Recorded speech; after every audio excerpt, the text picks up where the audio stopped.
2018, they added real property. They said real property cannot, is the only thing that can be exchanged. Before that, we were doing exchanges of aircraft, tugboats, business equipment, forklifts. We were doing personal property exchanges. That was a lot of fun, particularly in the realm of aircraft. And I'm wondering if in the future we're going to see a return of the exchangeability of personalty, chattel, when the bonus depreciation provisions fully burn off. There's going to be some crying when you can no longer fully write off your new personalty that you're buying. Notice that there's really two litmus tests. The properties have to be held for investment or business purposes, and you have to exchange for like-kind property. Let me just briefly tell you the two areas where we see properties not qualifying. If you own a lake cabin, you may have a property that's used for your own personal edification. That property isn't an investment or business property. Even though you may want it to go up in value, your personal use of the property trumps the purported investment intent. There have been a lot of cases where people have fought with the IRS about their appreciated personal property, and the IRS has been making a point of winning those cases.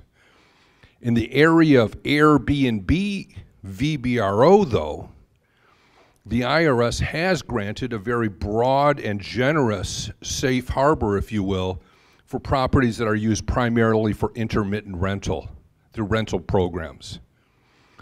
In that safe harbor, the IRS will look at the first two 12-month periods after you buy the property to decide if you have used the property primarily for investment or business. So they're going to test those two 12-month periods to see that A, you've minimally rented it at least 14 days a year, and B, you haven't used it more than 14 days a year or more than 10% of the time the property's been rented out. So on your use side, you could use it 14 days, or let's say the property was rented out for 300 days. You could use it 29 days because that would be under the 10% threshold. I tell people, why be cute? Just keep the thing rented out for the next 2 years. Consider yourself on 1031 probation. If you're going to go somewhere, just don't stay in your own unit. Keep yours rented for the first 2 years until you get that 2 years satisfied. I think the state of Minnesota likes to audit personal use properties, lake cabins, ski chalets, oceanfront condos. So we need to be extra careful when you're in a kind of an aggressive tax collecting state like Minnesota. If you're in California or New York, you have to be even more careful.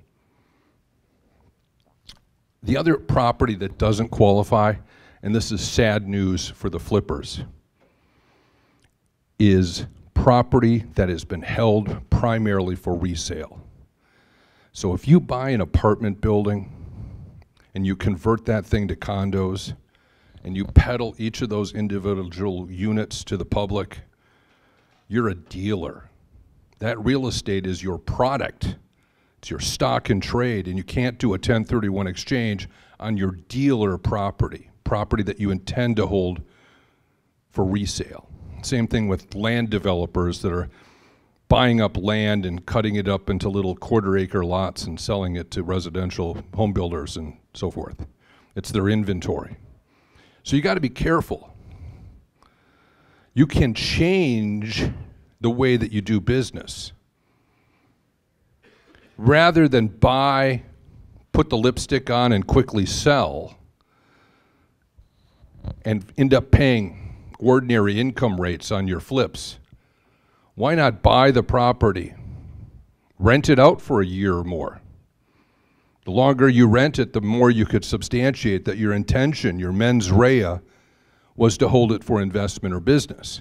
After you've seasoned it as an investment property, then you can do your beautification, put the lipstick on the property, and then sell it in a tax-deferred exchange, taking your gains and redeploying them into other investment or business properties that you may season for another substantial period of time.